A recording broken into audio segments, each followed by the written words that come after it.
Hello everyone, my name is Quinn Reed and I'm a member of the Dole Institute's Student Advisory Board. I'd like to welcome you to the Dole Institute of Politics and thank you for attending today's presentation. The Dole Student Advisory Board is composed of KU students committed to the work of the Dole Institute. The Dole Institute would like to hear from you. If you enjoy today's program, please let us know by contacting us on Facebook, Twitter, or through our website email. Before we begin today, I'd like to remind you to please turn off your cell phones. After the interview, we will have some time for audience questions and answers. If you have a question, please raise your hand and I will come by with a microphone to you. Please ask just one brief question, no filibustering. And now, please welcome Director of the Dole Institute, Bill Lacey.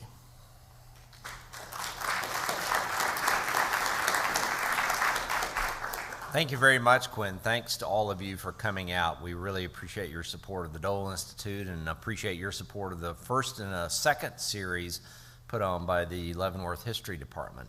On July 6th, 2011, I looked up the date, Jim, Professor Ted Wilson from our history department brought Jim Wilbanks by my office to talk about a new series. Jim's idea was that he has an incredible crew of historians up at Fort Leavenworth, and they wanted to put on a series here at the Dole Institute. We immediately saw the value of that, and out of that came a series that just concluded at the end of last year on the Cold War. Many of you probably caught a number of those, and the quality of the lectures was just really unbelievable. And so after that was over, and I don't remember if I asked you first or you asked me first, but I know I desperately wanted to do this again. So Jim agreed. They went off, figured out what kind of topic they wanted to do, decided on World War II, which fits perfectly with the Dole Institute's mission. And so that's the genesis of today's kickoff of this new series on World War II. We're delighted to have the series here at the Dole Institute. It is going to be splendid, and it is going to be very entertaining and interesting. And it's my honor to present Jim Wilbanks. Jim?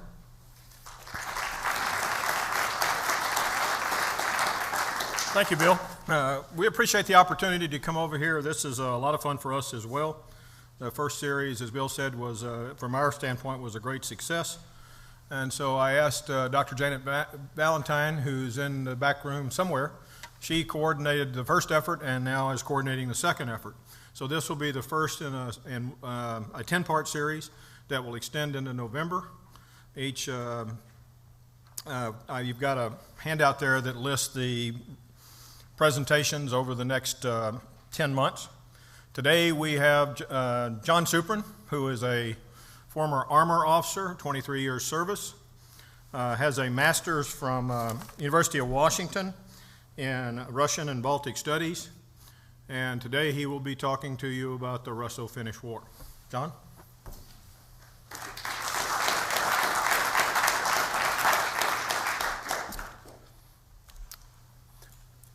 Well, to start off, with about an hour to go in a topic like this, you never know what you should include and what you should not include. What does the audience know, what do they not know? And so I play it safe and I try to cover all bases. We'll see how that works. But we're going to have to do a little geography, we're going to have to do a little politics, we're going to have to do a little history, a little tactics. All of this stuff's going to be here, and hopefully when I get through my presentation, there will be enough time left at the end for you to figure out what it is you wanted to hear that I didn't give you, so you can work that in. Anyway, I hope this, does the volume okay for this?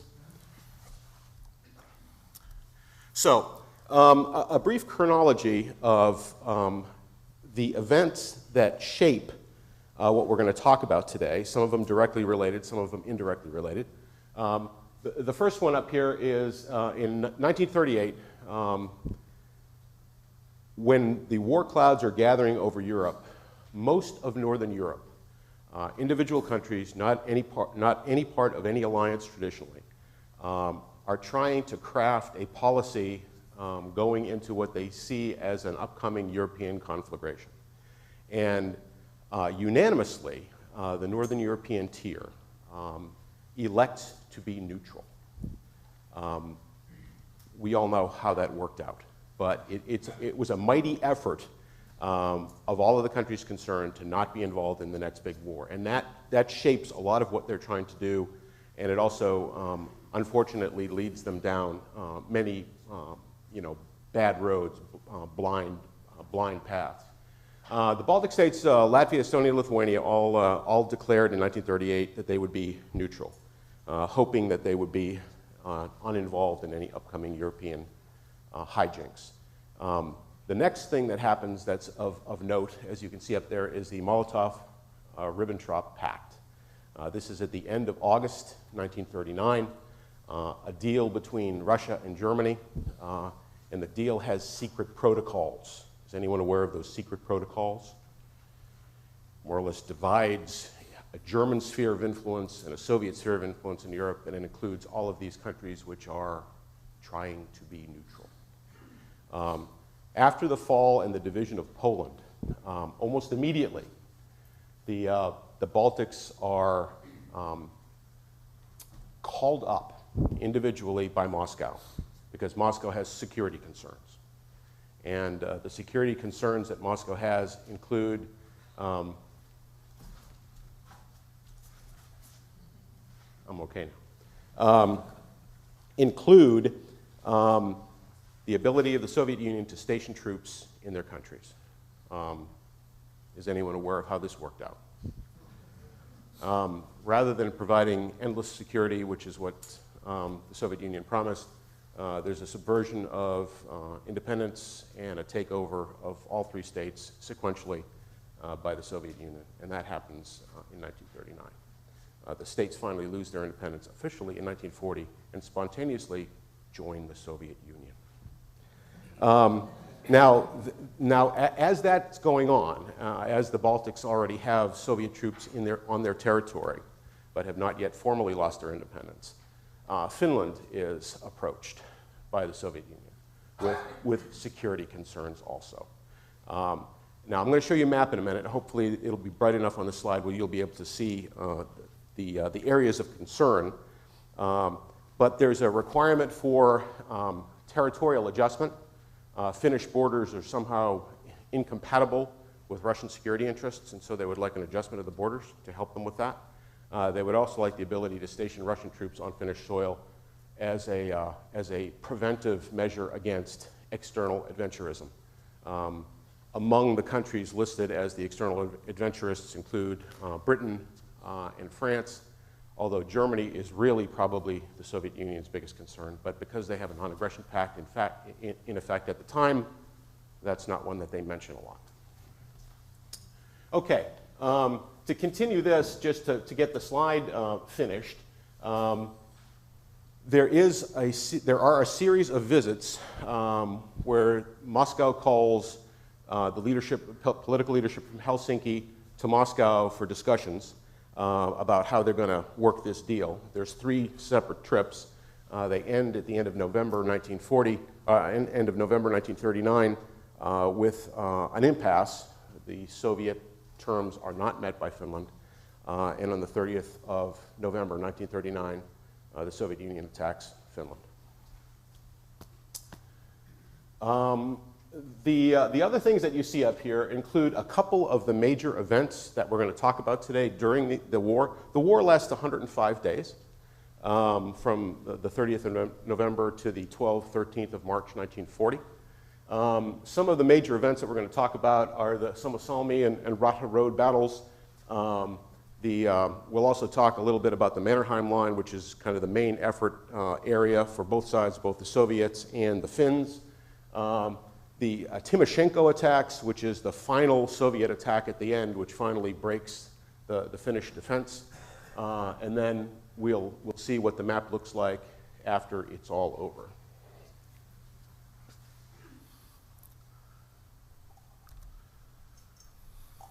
Okay, let's see. Okay, so up in the map here you have Finland. Now, I have a laser pointer which is bright enough probably to blind me, but not for me to indicate on the map anything to you. So I'm going to try to talk you through the map a little bit. You see Finland off on the right-hand side there. There's a there's an isthmus coming up right here. You can see it. That's the Karelian Isthmus. There's a lake right next to it called Lake Ladoga. And then you can see southern Finland. Southern Finland is the part of Finland that has most of the population, most of the infrastructure, and most of Russia's security problems. You see the Gulf of Finland at the bottom there, at the bottom of Finland, opening out into the Baltic Sea. Because the southern coast is Estonia and the Soviets already control Estonia, what do you think it is that they're looking for? They're looking for that pinch on the northern coast. They want to be able to control the Hanko Peninsula, which if you look at Finland, you go all the way to the Gulf of Finland where it opens up wide. There's a little teeny peninsula right there. They want to set up a naval base there. They want at least for 30 years, and they want to garrison it with 5,000 Soviet troops and build an anchorage. The Finns have a problem with that. They also want the border on that isthmus moved back because it's inconvenient. Finland is too close to Leningrad. And as Comrade Stalin says, since we can't move Leningrad, we need to move the border. And this is one of the main terms that is given to the Finns. The Finns monkey around trying to figure out if there's some way that they can accommodate the Soviets, and at the end of the day, the answer to that is they cannot. So access to the Baltic Sea, security of Leningrad, and then if you look all the way up at the top of the map, all the way at the tippity top, just up to the left of that little number 1 up there, there's a little tiny peninsula up there, and there's also security concerns. The Soviets want that too, because access to Murmansk, the Soviet port of Murmansk, is up there, and they don't want somebody else holding that. So that's the other part of their security problem. There's also some stuff in the middle that they don't like either. They want a little bit of that shoved around. But, you know, no big deal. It's 11% of Finland's territory that they want. What's that among friends? Okay, in discussions, Prime Minister, Foreign Minister of Finland go and talk to Molotov and Ribbentrop, Molotov and Stalin, rather. 3 times in Moscow. Stalin is there at all 3 of the visitations, weighs in, tells jokes, makes comments, including snide remarks. And this is a telling quote, as the Finns promise that their territory will never be used on their honor against the Soviet Union. Nobody will ever be allowed to stage out of Finland against the Soviet Union. Stalin's quote is more or less, the great powers, we included, the Soviet Union included, the great powers will never let you do that. So it doesn't matter what you say you promise. You can't deliver, so therefore we will adjust things the way we want to adjust them.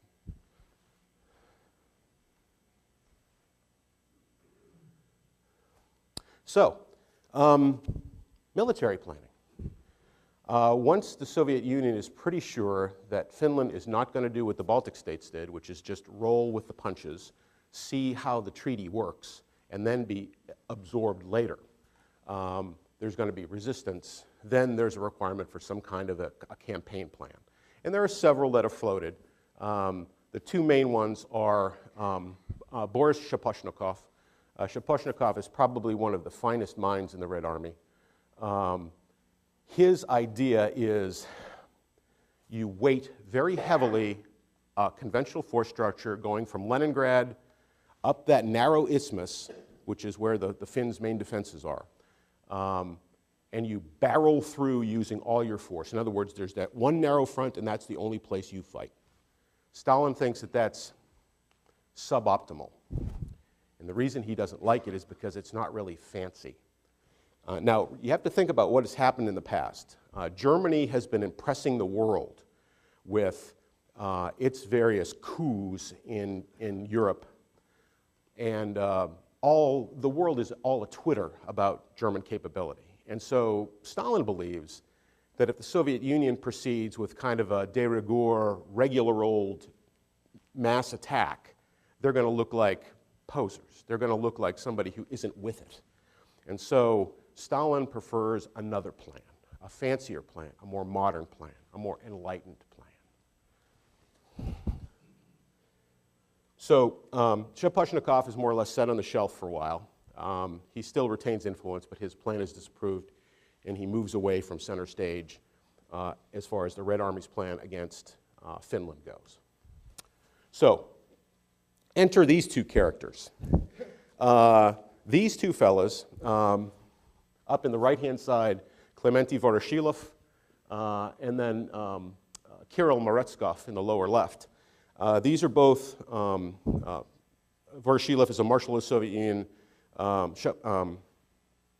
Meretskov is a colonel general, but he will be he'll be promoted later.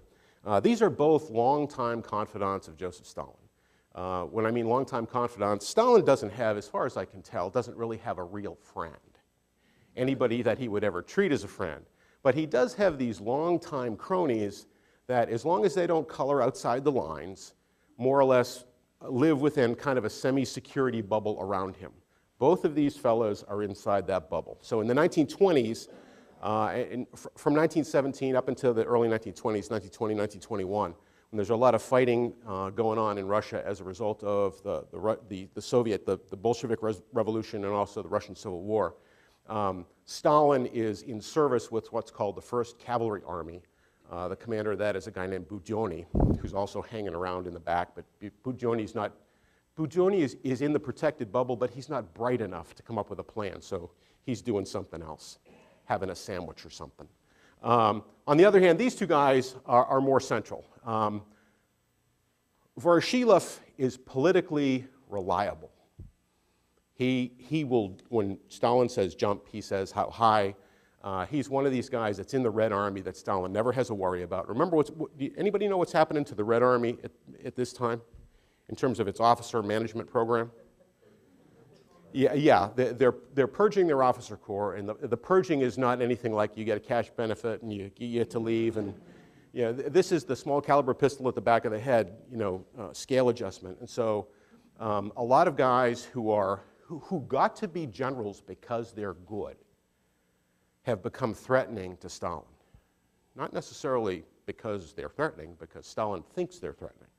And so there's a large-scale process ongoing in the Red Army right now, which is taking relatively experienced senior officers who really know what their jobs are and turning them into fertilizer. Voroshilov, although he is one of the marshals of the Soviet Union, one of the very few, I think there's 2 of them that don't get killed. Voroshilov's one of them. Budyonny's the other one. These are the dim bulbs, but they're politically reliable. And so when Stalin says, hey, can you guys come up with a good plan to go after Finland, that's more to my liking, Voroshilov's right there to say yes. He needs somebody who's a little smarter than him, so Meretskov crafts a plan. Now that plan is, well, as it says here. Take a look at this. Anybody have any military education or military background? Attack everywhere. Now the frontage on the Karelian Isthmus, that narrow place that Shaposhnikov wanted to attack, that's about 60 miles, soup to nuts, across. And that's where he said, we're going to attack with everything there. When you take Finland, all of its land boundary with the Soviet Union, it's over 600 miles.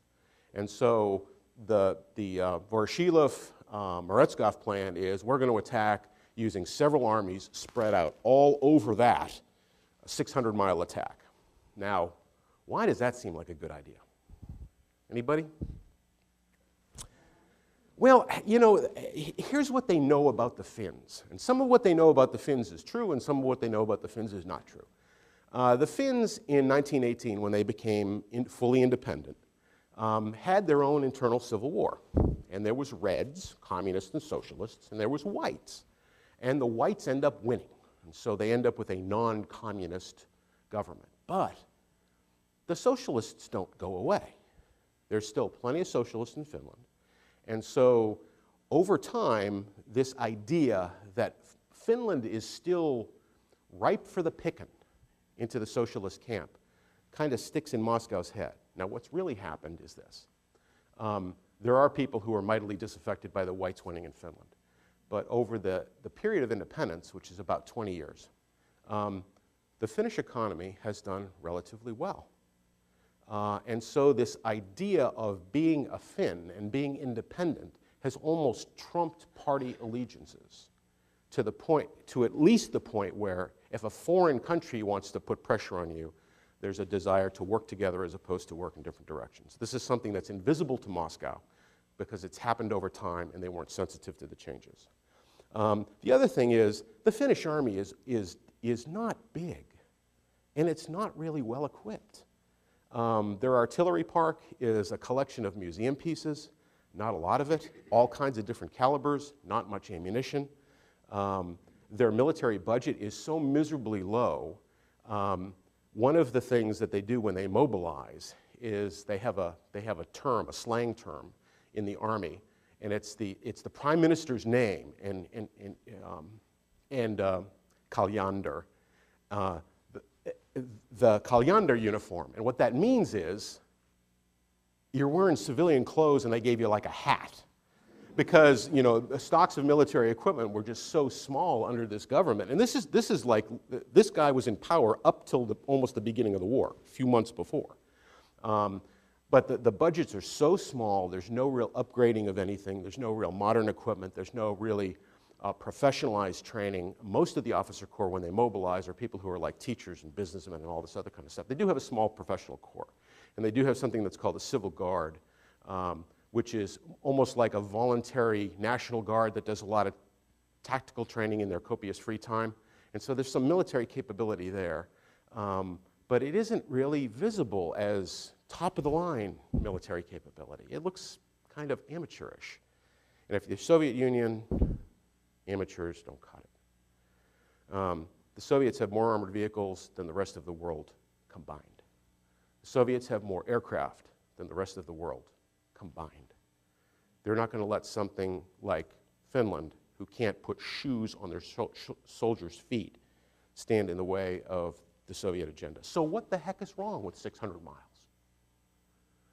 They'll have planes from north to south, they'll have tanks from north to south, they'll have divisions and corps and armies all over the place, and the Finns won't be able to match that. Finns don't really want to be independent anyway, and so what's the big deal? The interesting thing about this slide is if you look at the not the fact that it has all this, you know, we're going to use mobility and armor and aircraft. That's all kind of cool, and it shows you're modern and it shows you're industrialized, and that's what Stalin really wants. But if you look all the way at the bottom, once they decide to do that, they actually have some guys in the Red Army, and they ask questions like, okay, so how long do you think it's going to take?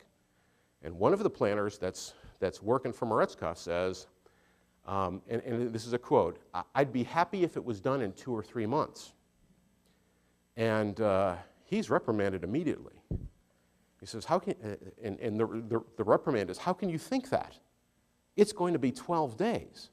So plan it for 12 days." Now, what does this do when you plan a military operation for 12 days, and that's part of the instructions? Now, think about things like food, fuel, ammunition, replacements. If it ain't 12 days, is there going to be maybe a problem? And so this is one of the things that you're going to see come back to haunt the planners a little bit later. Okay, so here's the troop dispositions. There's our friend Voroshilov again, a dashing man.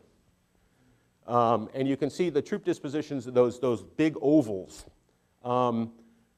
Most of the Soviet forces are going to actually still be in the Karelian Peninsula and what's called Karelian Ladoga, and that's that troop concentration just to the northeast of Lake Ladoga. And the job of those troops is to move around the lake and towards Helsinki. Helsinki is off to the left. You can see that there's a little goose egg 2/3 of the way to the Baltic. That's where Helsinki is. They're going to move around Ladoga, and they're going to flank. Can you see that little line there? That what looks like a fortified line down in the isthmus? That's the main Finnish defense. So they're going to flank around that, cooperate with those guys that are going straight up that isthmus, and then they're going to move towards Helsinki. Out of the 30-ish divisions that the Soviets are going to use, and 6 tank brigades, all 6 of the tank brigades are going to be in those 2 southern groups. And 22 of the 30 divisions are going to be in those southern groups. And the rest of it is going to be spread out in those northern groups. The middle group, that big long group there, those guys, their job is to cut the narrow part of Finland and cut across where it's narrowest. And the objective there is to cut the Finns off from any aid from outside. And those guys have a terrible time, but we'll get to that later. Up north, the Russians actually do fairly well. And the reason is because they have 3 divisions, all the way up near Petsamo at the very top of Finland. The Finns, if anybody knows the force structure, Russian division, about 17,000 guys. All of them have 20-something tanks organic to them. And so the Russians have 3 of those up there. The Finns have about 1 battalion. Now, 1 Finnish battalion is about 650 guys. Okay, so up there, the Russians don't do too badly. The problem, of course, is there's nothing up there. There's no roads, there's no railroads, and so once you take your little objectives, you just can't sweep over the ground because there's no way to logistically support yourself. So they are the masters of their own destiny up there, the Soviets are. But after they take their couple of objectives up on the coast, they're more or less a boil, what the Finns call a boil. And they can't expand themselves too far beyond that. Okay, so now to the Finns. On the right-hand side here, there's a picture of Field Marshal Gustav Mannerheim. Mannerheim's an interesting guy.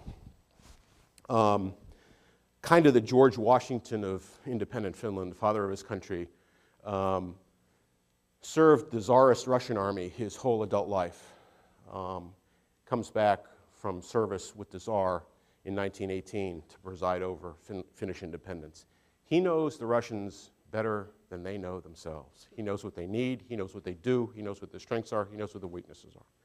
And so he's a relatively important asset. He is also not connected to the political infighting that is Finland, because he's not political.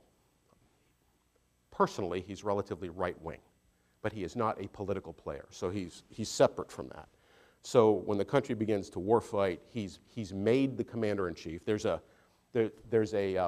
legal kind of escape clause. In the Republic of Finland, the president is the commander-in-chief of the armed forces. And so that's all there is to it. It's got to be the president, except under what's called exceptional circumstances. And so once the Russians get ready, get their war paint on and start coming across the border, it's exceptional circumstances. And so they bring old Mannerheim out of mothballs and put him in charge of the Finnish army. Here's what his plan is. He's going to defend with, he has the equivalent of 10 divisions broken down into 3 corps and then a few stuff in non-corps. So a corps is usually 2 or 3 divisions. And then he has some forces that are not assigned to any specific corps. Down in that most dangerous area where the Russians are more concentrated, he has 2 corps on that narrow isthmus with a fortification system known as the Mannerheim Line, which is not really a fortified system that we would recognize, but I'll show you pictures of what it looks like. But it's the best the Finns can do, and it's serious business for the Finns. They do it on purpose. They do it as well as they can. They do it with the means they have, and they plan to fight it. There's also another corps that's on that left flank. So the Russians that would be trying to come around the northern part of Lake Ladoga, there's another army corps there. So it's the 2nd and 3rd on the isthmus, the 4th Corps on Ladoga, and then from there all the way north, so we're talking about 400 miles, there's not much. But the not much has skis, and that matters too.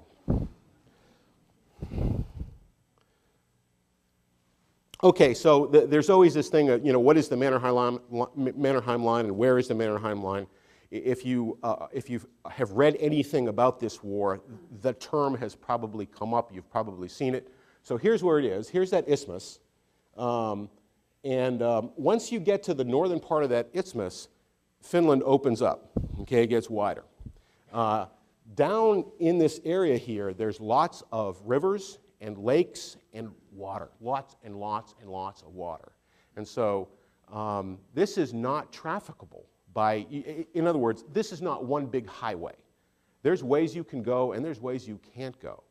And so the Finns try to tie together all of that natural obstacle, all that water, all those rivers, into a defensive plan to try to make it more defensible. Once the Russians get out of that narrow isthmus, now their numbers matter, because the Finns would not have enough to seal the wound.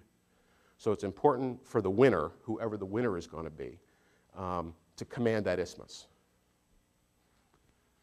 Okay, you can see the border between the Soviet Union and Finland down at the bottom there. That's that first red line. And then there's the Mannerheim line. And between the one and the other, the Finns have stationed about 3 brigades. So brigade, 3,000 men. So there's about 9,000 guys in that area that are overwatching obstacles, calling some artillery fire, trying to fight positions where they can, and then eventually they will retrograde back to that line where there's some amount of fortified fighting positions and things like that. Okay, so what's the Mannerheim line look like? Well, it's not the Maginot line. Has anyone ever seen pictures of the Maginot line? All these kind of mechanical turrets and elevators and underground cafeterias and shells that move on little railroads, and it's really, really sophisticated. And the Mannerheim line is not that. The Mannerheim line is big rocks in a row and barbed wire tied to trees, and trees cut down so they're in your way, and open areas cut so when they're full of men, you can kill them. This is just taking nature and adjusting it so your weapons will kill people in it. The fighting positions the Finns make are mostly dirt and logs. As a late break and extra, they introduce that high-tech invention called cement, but it isn't really good cement because they don't have any money.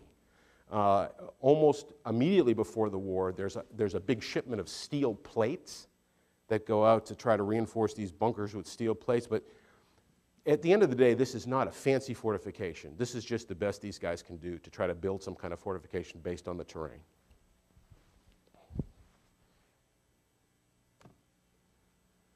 Okay, another picture of the Mannerheim line. Those are boulders. That's an anti-tank line.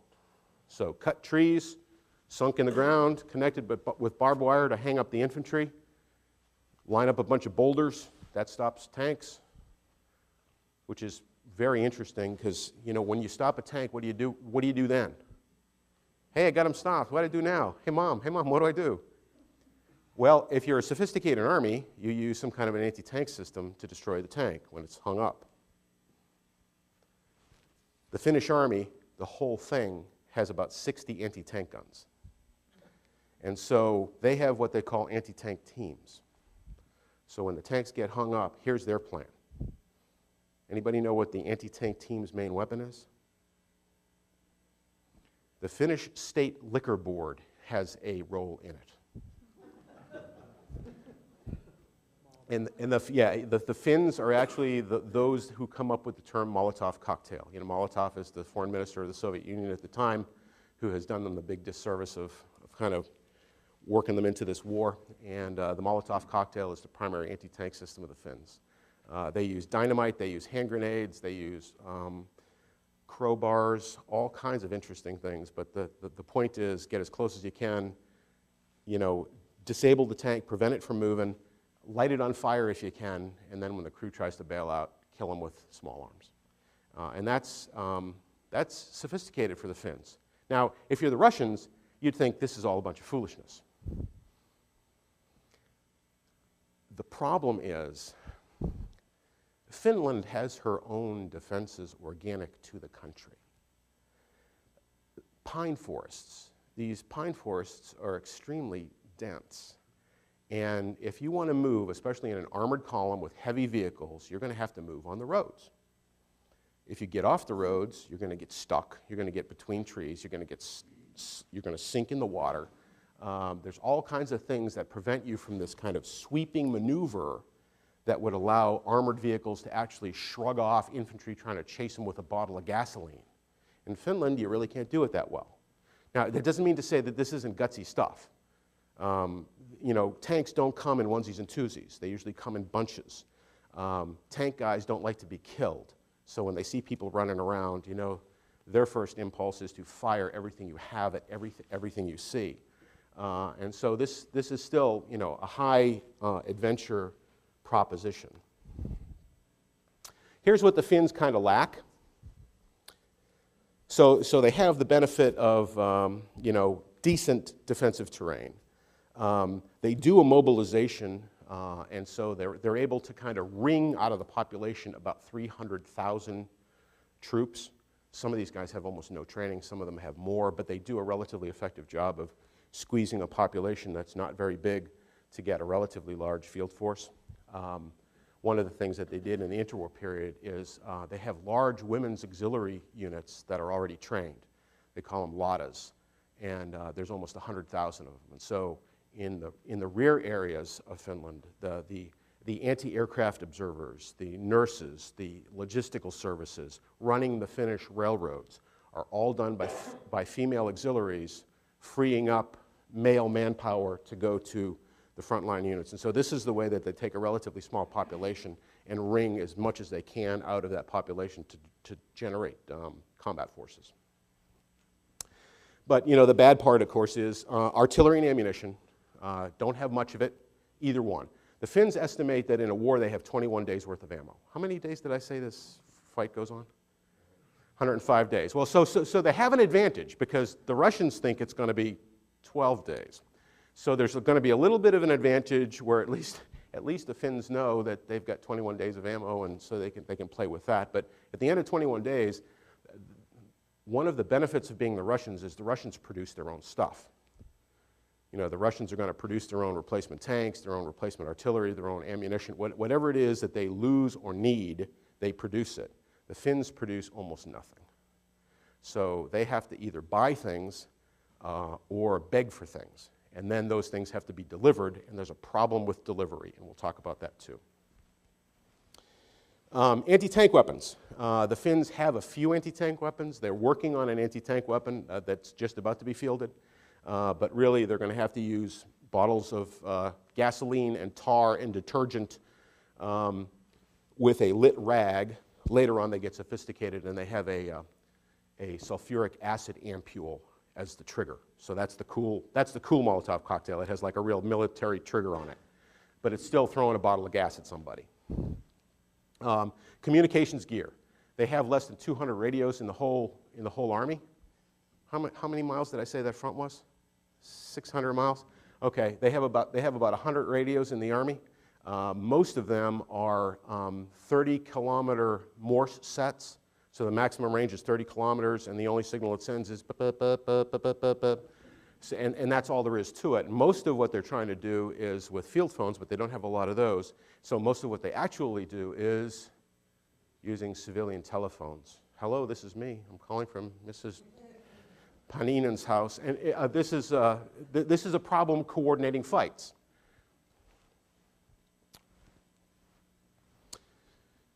Okay, and manpower is the last thing, of course. There's some of your latas. Those are anti-aircraft auxiliaries. Those three there are anti-aircraft auxiliaries. But you know, the good part of the auxiliary program that Finland had was you don't really have to do anything with them other than call them to the colors, because during peacetime they actually had a training program, so the nurses knew how to nurse and the anti-aircraft auxiliaries knew how to do their functions and everything else, and so they were like anything else. They had the right training to fall into their jobs once the balloon went up, as it were. Okay, so here a little bit of statistics for you, just so you can see kind of the scale of the problem. That looks pretty good, looks pretty fair. And I think you can probably see why Stalin would look at this and say, this is not a big deal. The aircraft that the Soviets have, a lot of them are quite good. The modern generation of aircraft that they've been producing for about the last year or so before the war is really quite good. The Finnish stuff is another collection of bits and bobs and museum pieces and biplanes and everything else you can imagine. The Russians tended to fly from air bases that looked like air bases. When they landed, they got a hot meal. They slept in a bed. The Finns tend to work underneath a tent with the air crews using blow torches to keep the engines hot so they wouldn't freeze up when they started them, draining the engine every night and keeping the engine oil warm so it wouldn't freeze, and then pouring it back in the morning. Men sleeping, the air crews sleeping on the ground with thermoses of coffee and sandwiches. So, very campy, a bonding experience. The Finns had some tanks. They had 32 of them. About 15 of those were British tanks that, because of fiscal problems, buying a tank's expensive, as you might well imagine. Anybody have one? You see? And so one of the things that the Finns did to cut costs is when they bought these, dozen or so tanks from the British, they bought them the cheap way, was with no sights and no guns. So when the war came, they had some tanks available with no sights and no guns, and they had to kind of work that as an extracurricular project also. Okay, so December 1939, so the 30th of November, the war starts. Here's some pictures of the Soviets rolling into Finland. It's a T-26 tank, and the T-26 is a relatively good tank for the time. Compared to a German tank of the age, it's pretty sophisticated. The armor is nothing special, but nobody's really was in 1939. So the armor will stop a bullet. It won't stop an artillery piece. It won't stop an anti-tank shell. But it'll stop a bullet, and it'll stop fragmentation from artillery, and that's what it's supposed to do. It's relatively reliable as long as the Russians haven't messed it up with kind of, not very good maintenance. And it has a 45 millimeter anti-tank gun on it, which has a dual purpose gun, which has a high explosive shell and also an anti-tank shell, which is relatively sophisticated. As you saw the numbers, the Russians have a lot of these. Look at the terrain. This is what the Russian advance into Finland looks like. It's on the road with heavy vehicles. And so this is where this relatively light Finnish army is going to be able to take advantage. Now, when this stuff shows up, I would be a liar if I told you it wasn't extremely scary to the Finns. There are instances of Finnish units breaking and running as soon as they were attacked by tanks the first time. From the Finnish standpoint, this happens at the beginning and then stops happening. So once they kind of get their legs underneath them, it's less of a problem in the Finnish army. But initially, there is a lot of what you call tank fright. Okay, so here's the main front. If you look at the bottom of that map, you'll see a dotted line, and that's the border with the Soviet Union. Where that fortification line, so 7th Army up to Summa, 13th Army up to those bodies of water, that's as far as they get before the end of December. And at the end of December, what you find is the Finns have actually succeeded in stopping the advance of the Red Army, causing it great losses, grinding it to a halt, and so that line becomes static from the end of December till the beginning of February. This is not done at low cost. So lots of Russians get killed, lots of Finns get killed, but the Finns are capable of stopping Russian forward progress and also busting a lot of their morale. So a lot of the units are going to have to be replaced by other units to continue forward.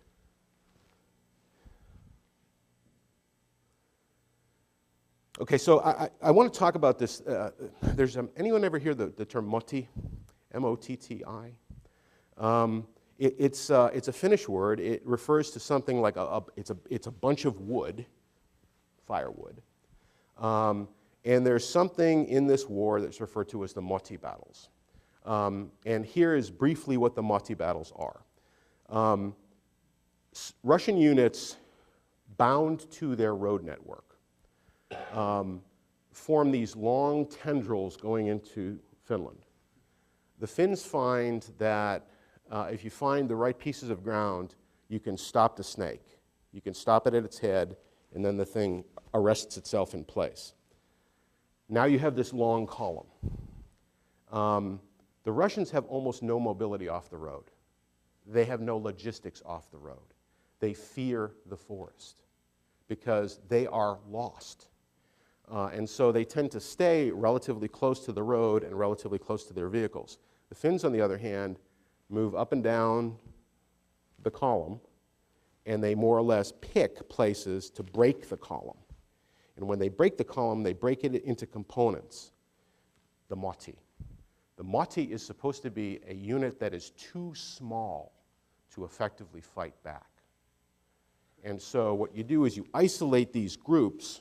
That's kind of step one. And then step two is you figure out who the weak sister is. And you begin to annihilate those pockets one after the other. And this is what's referred to as the motti battles. These are tremendously effective. And this is one of those things that before the war, there's no such thing as doctrine like this. The Finnish army never thought, this is what we'll do. This is just how it works out. A lot of their guys have experience as woodsmen. They have experience living in the outdoors. The cold weather, and it's extremely cold, doesn't vex them as much as it does the Russians. Their clothing is better. Their equipment is better for what they're doing. And when they see a problem, their basic idea is, and this is kind of how command works in the Finnish army, when you see a problem, figure it out and solve it. And that's really what their doctrine is. And so based on what the Russians do, they come up with an antidote, which is break them up into groups and kill the groups one at a time.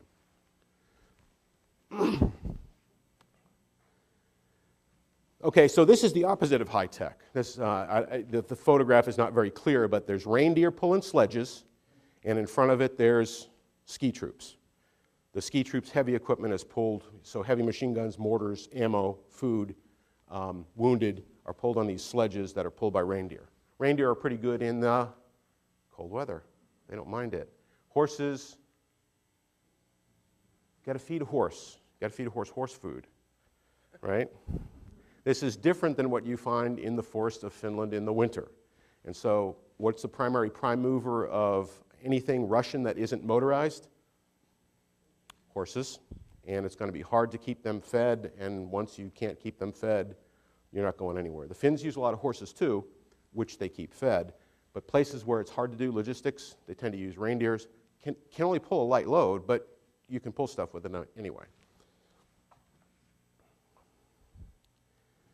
I'm not sure I'm going to go into excruciating detail on this other than to say on the left-hand side, right in the middle of that map, there's a place called Suomussalmi.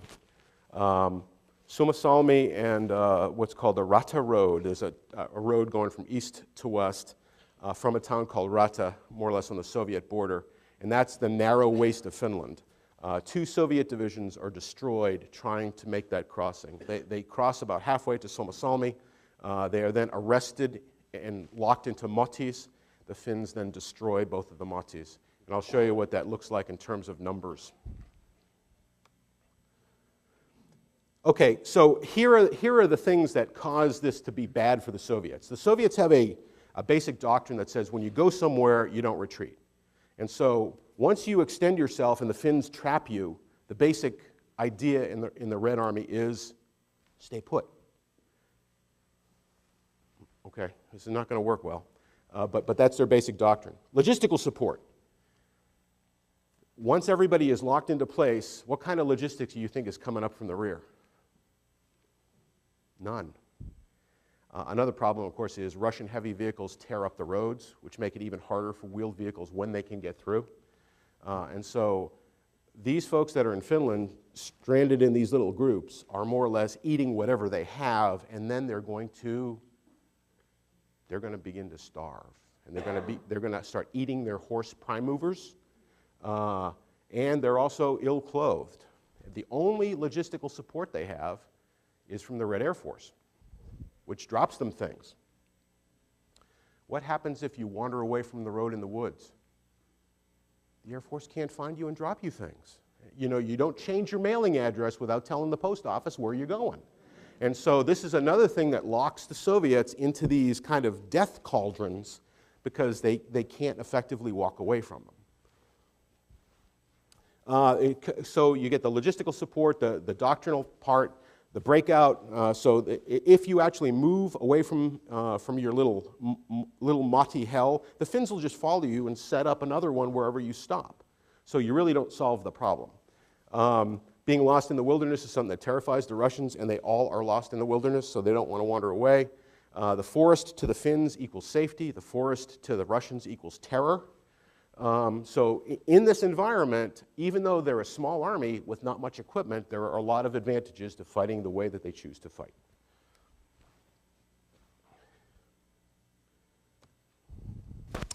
So here's what the strength looks like at those, in that map that I just showed you in the middle. Soviets start off with 2 divisions trying to make that crossing. With add-ons, about 48,000 men. The Finns actually stopped them with 400. Now the number 17,000. Once the 400, there's a captain who's in charge of 2 companies, about 400 guys all told, decides that if he just lets this go, it's going to go. It's going to go to its objective. And so he decides that the thing that he can do with 400 guys is not try to stop them, because you can't. But if you attack them, then they'll stop, because it'll confuse them. And one of the things that you find is when you hit the Russians, what do? They shoot like hell. So even if a few guys show up and kind of do something, there's all kinds of return fire. How much ammo do these guys have? 12 days worth. Okay, so one of the things that they begin to do is they look at the knee-jerk reactions that the Soviet troops have to cause them to burn their ammunition up. The other thing they do, and this is not nice, but it's just in case you're mad at anybody, you can try this. It's really cold. The Russians have mobile field kitchens. It's a trailer that you can cook soup and stuff like that in. As soon as you identify motis, you wait for the guy to fire up his field kitchen, because you'll be able to see the smoke coming out of it, and you destroy that with a mortar. So whoever's there ain't getting any chow. Okay? So, photograph, dead Soviets, piles frequently 2, 3, 4 deep. Destroyed Soviet tanks, same place. Those are BT-5s, another very sophisticated tank. These things on nice firm ground can go 35, 40 miles an hour, but they're not going 35, 40 miles an hour here. More destroyed Soviet tanks, same place. And when the Finns destroy each one of these things, they'll strip the whole place of anything that's usable. All the artillery, all the ammunition, anything that looks usable, they'll ship it back. The Finnish army will redistribute it, and then they move to do the next one. So actually, the Finns have more guns, more artillery, and more ammunition at the end of the war than they did at the beginning of the war. This is a term the Soviets coined for the War of the White Death. Finnish officer at Suomussalmi. Take a look at that real quick. This is one of the 2 divisions. The 2 divisions destroyed were the 44th and the 163rd. Out of 17,000 men, 1,700 made it. Either made it back to Soviet lines or became prisoners. So 90% were killed.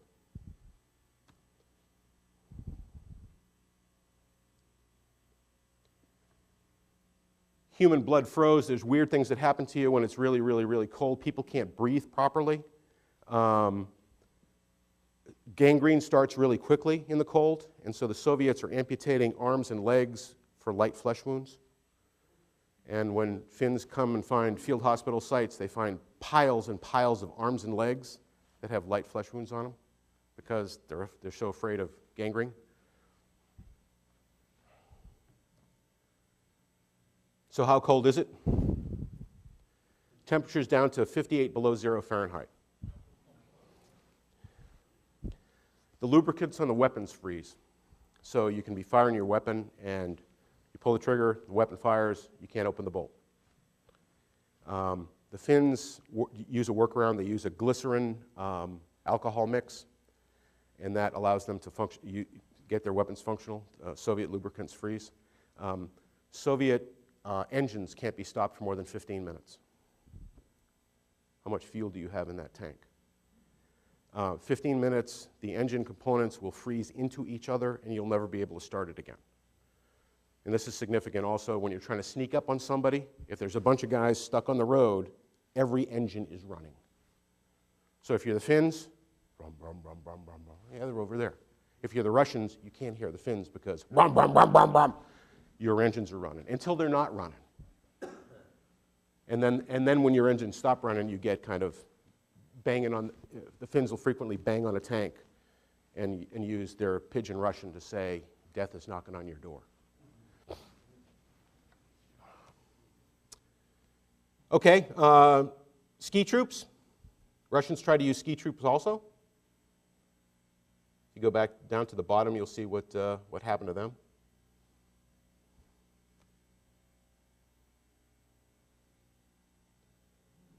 Stalin dissatisfied at the end of December, early January.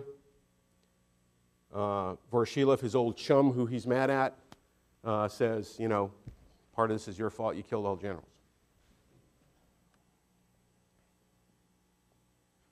American involvement.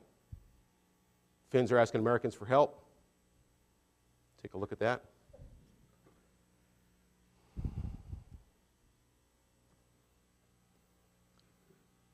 Equipment from outside.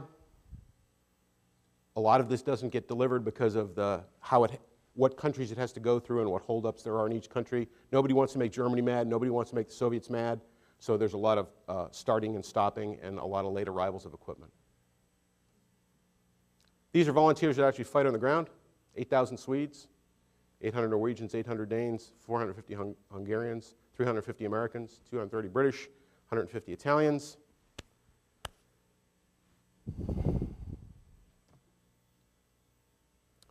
And so this is what happens after a break in the action in January. Russians get themselves together, put Timoshenko in charge. Timoshenko replaces the old team. He wants to do the plan that was disapproved in the first place. We're going to barrel through. And this is his words. We will compel him to lose blood, something he has less of than we. This is very brutal, direct. Here's a guy who knows what his tool can do, and he's not interested in dancing around and looking modern.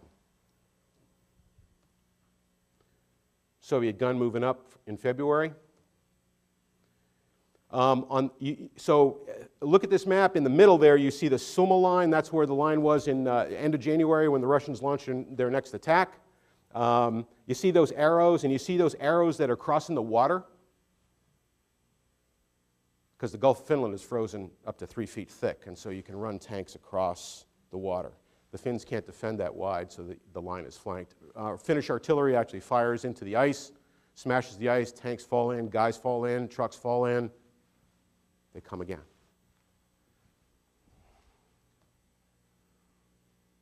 This is the end game when the line is finally broken open. Mannerheim counsels the government to seek peace immediately, because while he still has an army, you still have a leg to stand on. If the army is lost, there's no negotiating. That's the loss of terrain. You can see the red bits. Here's your casualties.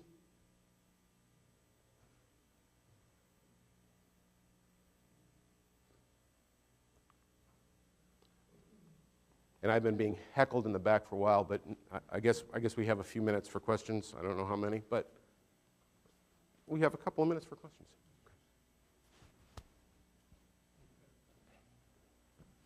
Hi, good presentation. I was wondering, you know, after the purges in the 1930s, would you be willing to say that this Finnish war, it helped the Red military get prepared for the onslaught in 1941?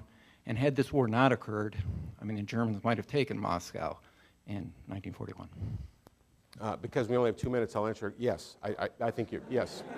There are a lot of lessons learned. The Russians go out of their way to try to learn them. Their clothing's better, their winter fighting's better. All of that stuff is better as a result of the terrible pasting they took in Finland. A brief question. At the beginning of this talk, you talked about two different plans. One that was rejected by Stalin because I get the impression that the second plan made a louder international statement as far as what they were trying to accomplish. The result was that they lost a huge amount of troops and material. If they would have gone with the first plan, do you think what kind of difference would that have made? More specific, less... I'm guessing because the first plan, the one that was disapproved, ends up being what they do at the end anyway. That probably had a better chance of being successful. And the reason is, logistically, if you take a look at it, the Russians would have had an easier logistical time reinforcing that narrow fight until they finally broke through. and they wouldn't have had to lose all those other guys. And a lot of the guys that they lose in large numbers are those guys that are actioning north of that, up in kind of central Finland. Did the Finns ever consider guerrilla warfare? Actually, a lot of the fighting that's done in the middle looks like guerrilla warfare. They're using regular troops. They tended to withdraw their civilian population as far away from the fighting as they could. Most of the land that was taken, Finnish land that was taken by the Russians, there were no civilians there because the Finnish army had already evacuated them. But they did use hit and run guerrilla type operations with their regular troops, especially up in northern Finland.